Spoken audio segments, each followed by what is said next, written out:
welcome back. Oh man, today I have a question for you. Did you ever stand naked in front of a crowd? Well, our next guest sort of did that because he is a stand-up comic. My name is Dacquino. His name is Frankie Becerra. Frankie, oh my God, you're a stand-up comic. That's true, Vin. You stand up there and do your thing in front of all those people. Yeah. And just based on how things have been going for stand-up comics recently, I want to just get it out of the way. I never have stood naked in front of a crowd of people. Never? I don't want that to come back and haunt me in the future.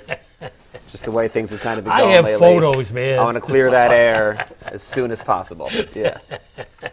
All right, so you do your act with clothes on. Yes. But you do have to face that crowd.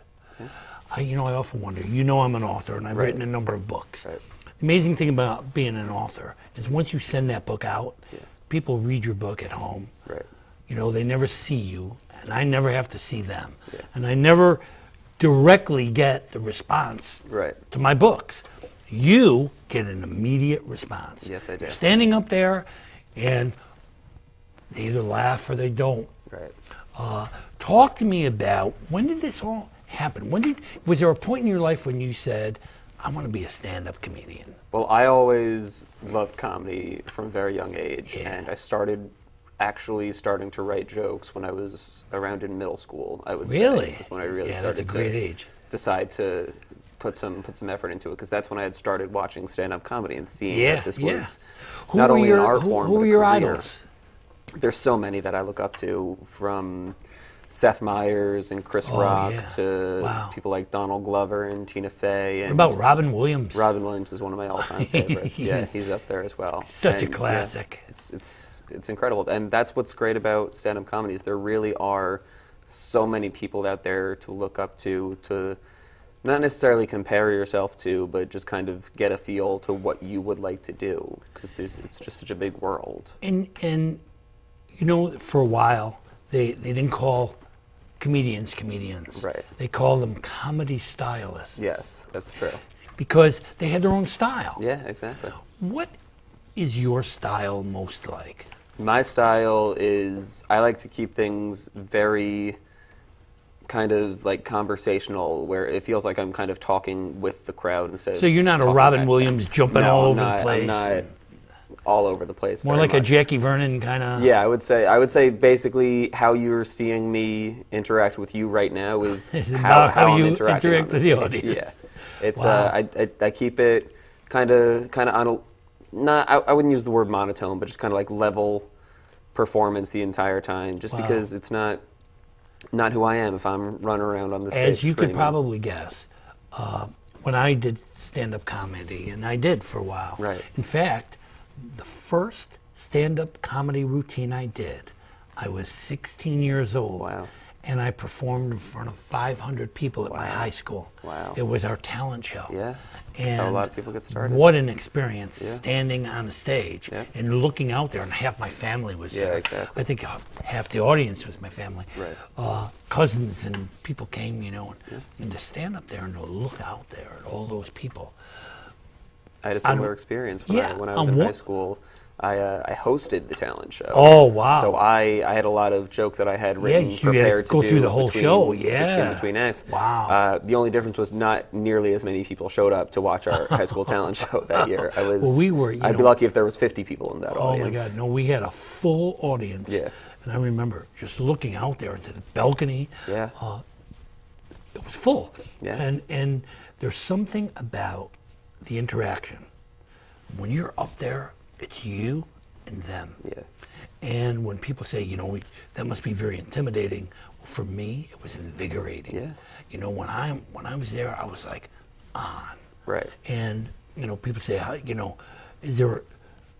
when is it too many people in the audience? I said, never. Yeah. Never. The more, the merrier. It fed me. Do you feel the same way? Yes, I do. When you mentioned 500 people in that crowd. Not to one-up you, but I gave a speech at my high school graduation, and there were 330 students with me in that graduating class. So all their parents and family. All their friends and family, and that was before I ever did stand-up comedy Wow. the way I'm doing it now, but I look back on that moment as something that reminded me I'm capable of doing it. Because obviously you had to kind of audition to give the Yeah. speech. I wasn't valedictorian by any means. Every year I graduated Neither from was I. Worcester High School, and they let one student give like a class speech, and so that I was chosen for that year. Wow. And I obviously wanted to make sure it was funny, and so that was an important Yeah. aspect to me.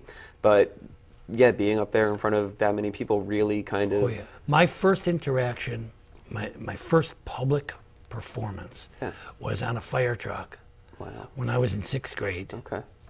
Somehow I won the distinction of being the person who does a speech on fire prevention on the truck with Sparky the dog. Okay. Yeah. I So know. Sparky the dog was standing next to me, Right. and I looked out into that playground Yeah. at all those faces, and I said, yes, Yeah. this is where I want to Yeah. be. Exactly. And at the graduation, they had me speak at the graduation, and then I did the stand-up comedy in high school. Yeah. And I learned very early that I belonged in the lights. Right. And it just, there's something about it that just draws you there. Right. You must have that same draw that feels Yep. it's something you have to do. Yeah. At this point, I did stand up for the first time my freshman year of college. So about a year after I gave that graduation speech, a little less because it was February actually, and it was an open mic on campus. Wow. And I saw the flyer for it like 2, maybe 3 weeks before the night it was going to happen. So the way it worked was you just email the address on the flyer, tell them what you wanted to do for your act, and you could do it. So I emailed, I said I wanted to do stand-up. They said, sure, we'll see you there. Mm-hmm. And then so I went back in my dorm room and I wrote out all the jokes that I wanted to do, and I would practice them in front of my computer's webcam, and they just rewatched the videos back, and they were terrible. They were so bad, and I just had to sit through it and be like, okay, this is what I can do to make it better. Change this a little bit, and the memorization was also a big part of it too. So, Wow.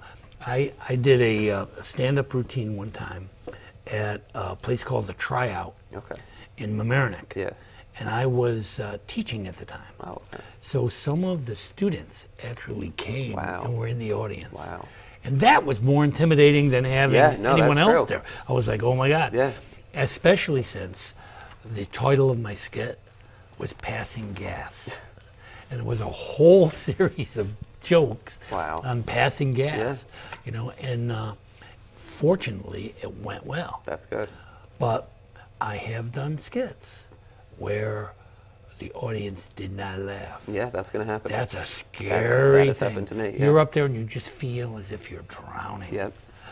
It's a scary experience. So you've had that. Oh, 100%. Yeah. Oh, well. Yeah. And what do you do? I mean, did you? You just gotta power through. You just gotta Power keep through. going and say, well, maybe the next one will get him. Yep. Swallow hard. Yep. And hope the next one's better. Yeah, exactly. Do you recall your favorite one? Favorite performance? Yeah, where you really slayed them.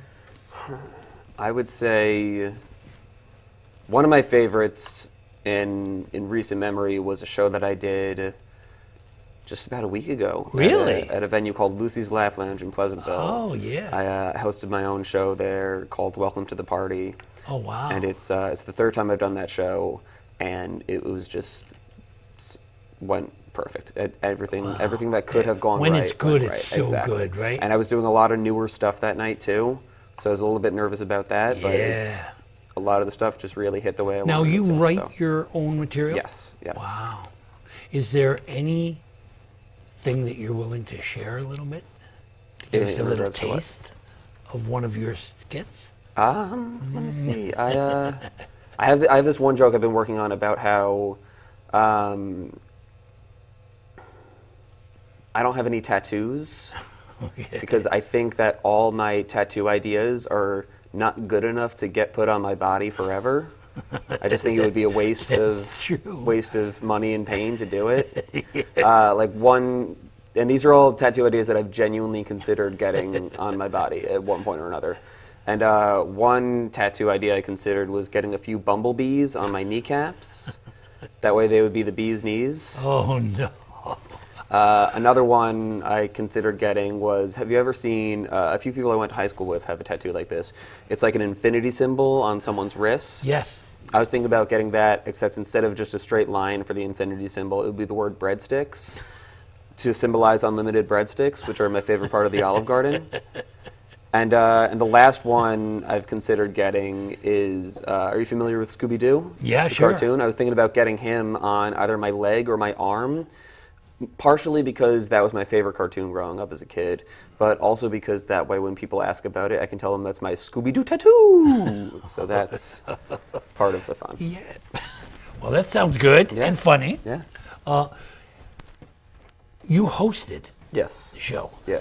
That must be strange to do too. Yeah. Because you're kind of like always on. Right, exactly. Yeah. So when did you start hosting shows? I hosted my first show that I produced last year. I think it was in June. That was the first Welcome to the Party that I did, and it was great, but it was stressful. Yeah, it's stressful. I had to book all the comics. I had to promote the show. I had to sell the tickets and really hope that people were going to come. And also, you share the responsibility of each act. Exactly. Yeah. If So someone's not if they good, bomb, then you're- I'm going to hear about it. Yeah, that's right. Yeah, I mean, it does reflect Yeah. on you too, and then you have to come out and say something. Right. Exactly. You know, I got to and follow that- people. Yeah, that's hard. You say, "Well, that was funny," and the The audience thing, is the like, thing "No, is, was when I put someone on a show, I'm not going to put someone on my show that has my name on it if I don't trust them. Do you have? I mean, do they audition for you in some way? I meet them at other shows. I meet them at open mics. If I'm a fan of theirs and I know someone that can reach out to them, sometimes that'll be how I Yeah. contact them. Do you find, I do the same thing. If I go to a party or Right. something and I hear someone talking, Yeah. I say, "Hey, listen, would you be interested in being on a show?" Yeah. You know, and I that's what I do. I pick people out of anywhere. Yeah, exactly. If they sound like they might be a good guest. Right. Yeah. So yeah, that's hard, and material's hard. Yeah. You know, Yeah, it is. trying to find the right thing. Do you find that there's difficulty in choosing things that are in good taste? I would say that we know that right now it's a very kind of watch what you say kind of time. Yeah. Oh, really? But I'm a firm believer that if anything is funny enough to surpass the shock of what you're talking about, Yeah. then it's good to go. If you're going to tackle a subject that you know is something that people are kind of on the edge Yeah. about, Yeah. You have to then be it better be politics, worth religion, it better be worth it. race. Yeah. Got to be really careful. I don't have a lot of stuff about things like that. Yeah. Just because I don't. Not even that I don't want to talk about it. It's just I don't feel like I've written anything strong enough Yeah. to make it worth And taking it that has risk. to be right. Exactly. And you have. I mean, you're gonna you know, swing, the you better days hit. the days of a Don Rickles. Right. Are pretty much gone. Yeah. You know, you have to. If you're going to insult someone, you better be ready. Yeah. Because you're going to get blasted from every direction, and everything that's said is weighed. Yeah. And there really is. I mean, if you look at some of the very early humor, Right. it was poking fun. Yeah. You know, I remember the days of, quote unquote Polish jokes. Right. And they did this whole thing where people were walking around insulting Polish people left and right in every direction. And I don't know if they realized Right. that they were poking fun, but people say, "Yeah, well, come on, you got to admit that's funny." Right. And I say, "To whom?" Yeah. Exactly. Not to the people you're talking Yeah. about. And the thing is, comedy is constantly changing with Yes. time. Andy Richter is. actually just said something about this. Things people say, like you said, we couldn't really have a Don Rickles today. Of course, you couldn't have some of the comics you have today back then. No. You could. That's part of growing with time and changing with time. Yeah. If you want to do comedy now, then understand that this is Yes. how it's working right now. Be up for the challenge. Amos and Andy. Yeah, exactly. That was at the cost of people. Yeah, You're exactly. really ridiculing Yeah. groups of people. Yeah. And at one time that was considered good humor. Yeah. And today, rightfully so in many cases, it's insulting. Yeah, exactly. And so you do have to be careful about what you say, Right.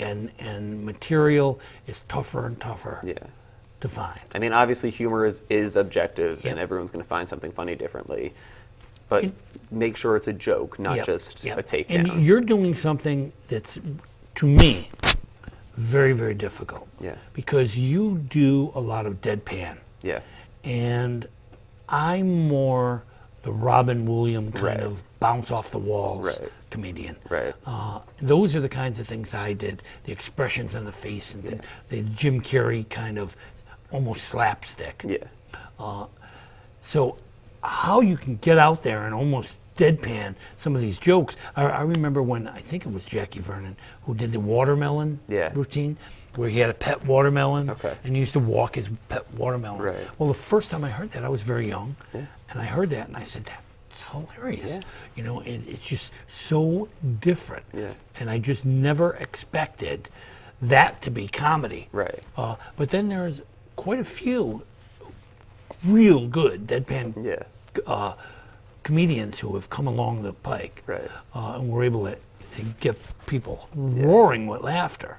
One of my favorites right now, two of my favorites actually, a guy named Joe Pera, who's so funny. He's very, even slower and quieter than I speak, Wow. if you can imagine. Wow. But he's hilarious. I've seen him live before, and he's phenomenal. And another man by the name of Julio Torres, who similar delivery. He was actually a writer on Saturday Night Live. He just finished shooting his own show for HBO. So, but I've seen both of them do stand up quite a few times, and they've definitely inspired me for the style that I've taken up. Yeah, to do it. It's what they say. You're a stylist. Yeah. You're someone who is out there. You develop your own style. Same thing with writing. Right. You know, you can tell the same story 1,000 different ways. Yeah. And how you choose to tell it makes a big difference. Yeah. And I suppose the audience and the venue makes a big difference. Yes, I would now, say so. Do you do more the not stadium concert? Theaters? Is it more theater, concert, or bar?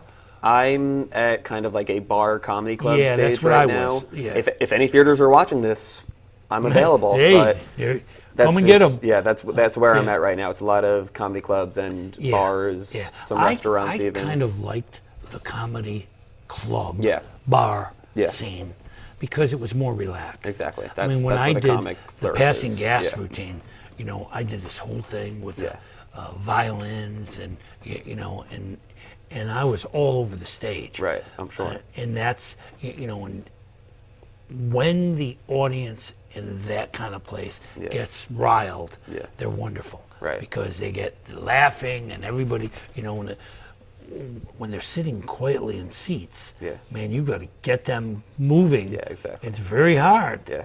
It's a totally different audience. Right. So, again, it started for you very young. Yeah. Do you see this continuing for a while? I hope so.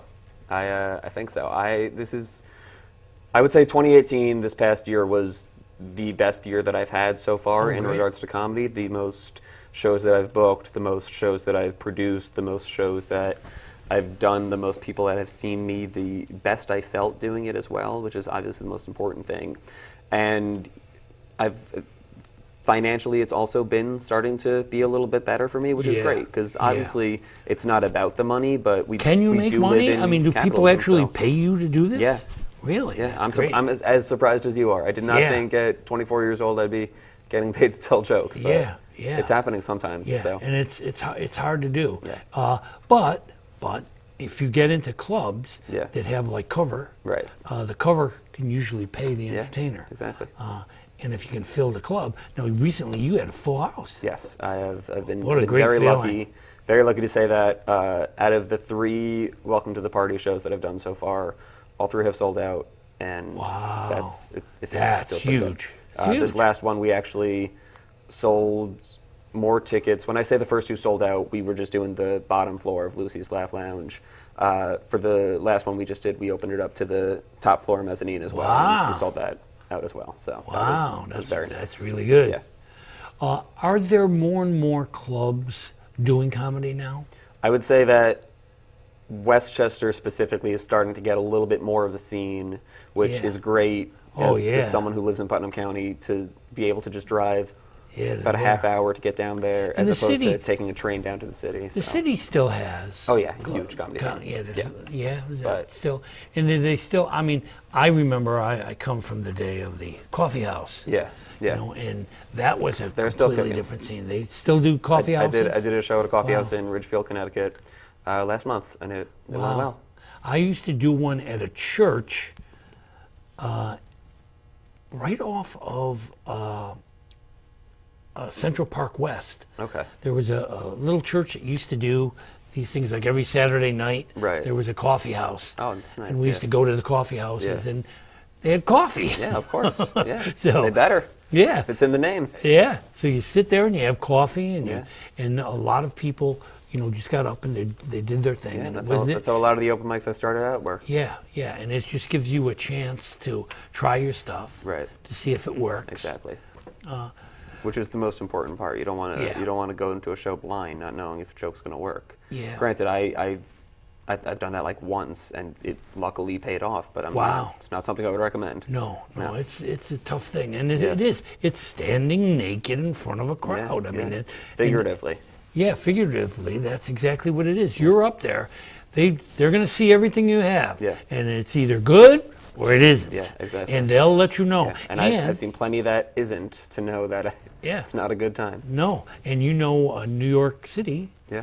you can make it there. Yeah. You can make it anywhere. That's what they tell me. And I was pretty young when I was doing that. Right. I was going through the papers, trying to find coffee houses, trying to find audiences, Right. who would really listen, and experimenting with the different kinds. Right. And again, even then I was running into difficulty Yeah. with, what's funny and what is insulting. Yeah.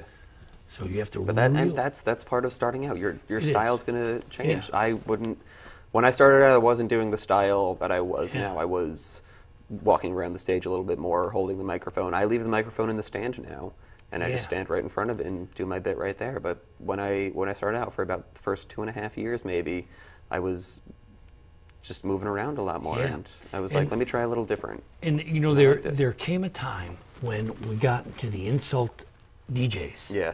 And the Howard Sterns, Right. who dared to say things that nobody said. Yeah, exactly. The shock jocks of Yeah, the world. the shock Yeah. jocks. There you go. And they, people think they just suddenly appeared on the scene, Right. and they don't realize that there was a history there. Yeah. Where they got fired and they got thrown out. Even Imus in the Morning, Yeah. who was, considered to be like. Cream of the crop. Yeah. Yeah. And he got in trouble more than once. Yeah, well, when you push the envelope, it's going to push back That's sometimes. right. It's going to Yeah. push back. And you have to kind of know where to go with it. So your style is pretty much set now? Is this where you're going? I'm very comfortable with Good. how I've been performing. Like I said, this past year has been probably my best. And stylistically, I don't see a lot that I would want to change. Material is always constantly changing, Yeah, obviously. it has to. It has to. But It has to change with I'm your very, audience, I'm very too. comfortable and confident in my onstage voice and persona and whatnot. Yeah. I feel the same way about my writing. I feel that the writing has to change Yeah. with the times. Yeah, exactly. And it's People just aren't the way going to come it back is. for the same thing every No. week. No. Like when I started doing stand-up in college, I was living in the Bronx, and I would go to a pub a few blocks away from my school to do their open mic every week. And I started noticing that it's the same people in the audience every time. So I made sure I had a different set of jokes every single time I went to Yeah. that open mic. And granted, plenty of them were terrible, but Yeah, at least it happens. And I was isn't trying it them. amazing how some things that you think are going to be terrible go over well? Yeah. Oh yeah. I was always shocked at Yeah. when you see people laughing hysterically and you go, seriously? I've had some jokes that I thought were throwaways that I just put in a set to extend the time a little bit that have gotten Then the they biggest become laugh, main- and I'm like, yeah. really, you guys? This is the one you like? You heard the other stuff I said, right? But I know, yeah. Yeah, that is pretty Happens. amazing. Well, I like what you do. Thank you. I think we need to laugh. yeah, I agree. There's a lot of things out there today that are just not funny. Yeah. And a lot of serious stuff that we have to walk away from. Yeah, I agree. And we have to get a vacation from. Yeah. And comics give us a vacation from the reality of life sometimes. Or they get us to laugh at Exactly. things that are pretty sad. That are happening anyway. They're happening You can't anyway. do much about them. So they help us to be aware. Yeah.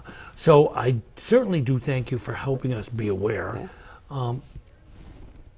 Any particular places, any particular shout outs, some comedians that you want to make us sure that we look for and listen I for? think someone who's definitely on the rise right now, and I'm a big fan of her. Her name is Chanel Ali. Chanel Ali. I met her at a show where I opened up for her in Yonkers. Wow. And she's doing a lot of great stuff right now. She's also hilarious. She was very kind and sweet to me when we met, and I actually, she was just posting like some questions that people had asked her on her Instagram the other day, and I was reading through them, and it was just a lot of like good reminders, some things that I needed to hear about. Wonderful. So comedy and Chanel stuff like Ali. that. Chanel Ali. Is Anyone definitely else we next up. should watch out for? Me, I think you? I'm pretty Yeah, good. So yeah, I'd make like sure. to say now, that do I'll you go be there by soon. Frankie Becerra? Yes. You just go Yeah. by your actual name. Yep. You don't do like Carrot Top or long No. hair? Or, No. just that's good. Let people be surprised one day. Yeah, let them know who you are, and you're going to keep doing it. That's a good Yeah. thing. Well, again, I can't thank you enough for being here. happy Any to. final words you want to give these people about what you do? Support comedy, support local Yeah. comedy. Go see Go- if there's stuff yeah. around you, because there's plenty of stuff on the internet right now, but not everyone's trying to make a living just doing internet stuff. I'm doing plenty of internet stuff, but nobody's paying me to make videos for Instagram. So come see a show, come laugh, come have Yeah, fun. I mean, and it's kind of nice to get out. Yeah, exactly. Once in a while, exactly. If And that's if you're what bored, people there's no mostly excuse say to for me it. as they're leaving the shows. They're like, "This was such a nice night out." What a nice night So, out. Yeah. Yep. Well, you heard it here. Frankie Becerra is out and around town. Look for that name. Come laugh with him and enjoy your evening. Remember, there's always room for a good laugh. Thank you for being here.